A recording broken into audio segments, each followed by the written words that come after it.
आज आमचा विद्यार्थी हक्क समितीचा दुसरा दिवस आहे आंदोलनाचा. आम्ही काल पण आलेलो, आज पण आलो आणि आमचा ऍक्च्युली 21-22ला आम्ही जेव्हा फॉर्म भरला तेव्हा आम्हाला ते बोलले अपात्र आहे ओसी देऊन सुद्धा. आता आम्ही जेव्हा विद्यार्थी हक्क समितीत गेलो तेव्हा त्यांनी आम्हाला पात्र केलंय, पण ते अजून प्रोसेसमध्येच ठेवलंय. त्यानंतर आता 3 वर्ष झालेत, म्हणजे आम्हाला अजून समाज कल्याणची एकही इन्स्टॉलमेंट आलेली नाहीये.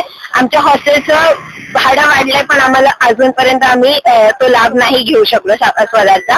2021-22 ते आतापर्यंत 3 वर्ष झाले तरी बरेच विद्यार्थी अजून या पदार्थ लाभापासून वंचित आहे. त्यांना नुसतं सांगितलं जाते अर्ज करा, परत फॉलोअप घ्या असं बोललं जाते, पण अजूनही खात्यावर स्कॉलरशिप येत नाही. तर आम्ही समितीच्या माध्यमातून हे आंदोलना थ्रू त्यांना सांगण्याचा प्रयत्न करतो की आमच्या मागण्या लवकर पूर्ण व्हावा. आमचं बरंच आमच्या शैक्षणिक याचा हे लॉस होतोय बराचसा.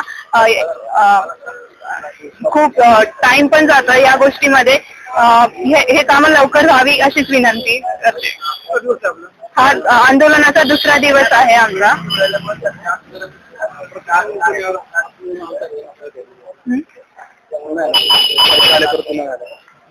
काल ते एकदा आले होते आणि त्यांनी सांगितलं की काय मुद्दे एका याच्यावर लिहून द्यावे आणि त्यानंतर आम्ही करू कारवाई. अजूनपर्यंत काही झालेलं नाहीये त्याचं. अजूनपर्यंत काही उत्तर आलेलं नाही, अपेक्षित उत्तर आलेलं नाही.